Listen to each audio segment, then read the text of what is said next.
Good morning, Flagler County. I'm Rich Carroll. You're listening to Flagler's Morning News on Thursday, August 24th.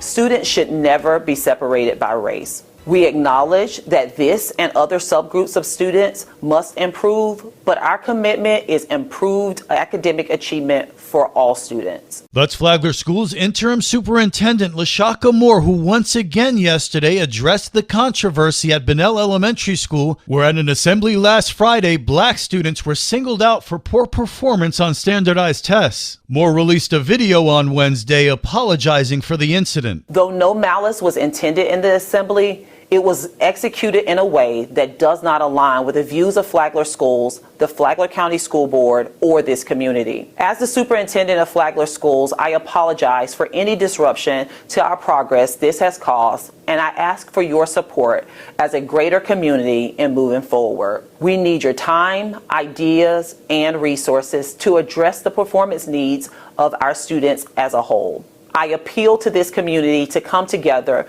not just around what we don't want to see, but what we want to see in our schools. And I ask for your support as we move Flagler forward. This local news is a service of Flagler County's Toyota dealer, Beaver Toyota US 1 St. Augustine, here to wow you. On the heels of the Bunnell Elementary School controversy, interim superintendent LaShaka Moore is scheduled to meet with the Flagler County School Board this morning. The primary objective is to deliberate on whether to conclude the pursuit of a permanent superintendent and instead potentially appoint Moore to the position come September. LaShaka Moore assumed the role of interim superintendent after the school board decided not to extend the contract of former superintendent Kathy Middlestad in April. Moore's background includes time as principal at Rimfire Elementary School, followed by her position as director of teaching and learning for the district, which led her to the role of assistant superintendent for academic services, which she held until Middlestad's dismissal. Major case detectives have also obtained a search warrant for the container. Yesterday, the Flagler County Sheriff's Office was dispatched to a residence in Palm Coast where a man was fatally shot earlier this month upon receiving information about potential explosives within the residence on Blair Drive. Flagler County Sheriff Rick Staley. Deputies are on the scene on Blair Drive investigating a report that inside a locked container is a large amount of grenades.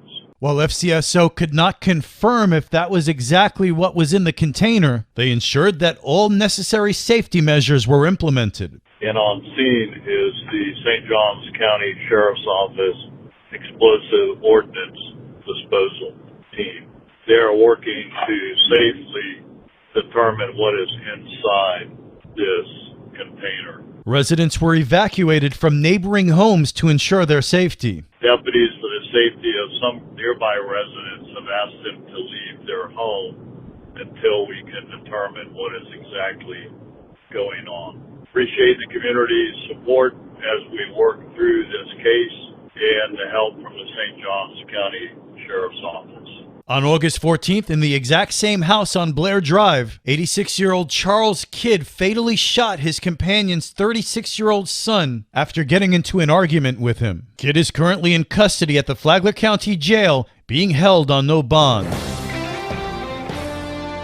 Flagler County Emergency Management is urging you to use social media to stay informed during hurricane season. With an abundance of tropical disturbances plus moving through hurricane season, Flagler County residents are encouraged to like and follow Flagler EOC on social media as a vital part of staying informed. Flagler Emergency Management Director Jonathan Lord. As well as follow us on social media because we put a lot of non-emergency awareness information out on Instagram, Twitter, and Facebook. Just by following Flagler EOC, if you can follow and like Flagler EOC, all one word, you'll be able to get updated weather information on a daily basis. In addition, Lord suggests active storm preparation that includes building a disaster supply kit with food, water, medications, and a flashlight to live off the grid for a full 7 days, and to have a family plan in case an evacuation is necessary. As a weather reminder, hurricane season runs through the end of November. For Flagler's Morning News, I'm Karen Johnson.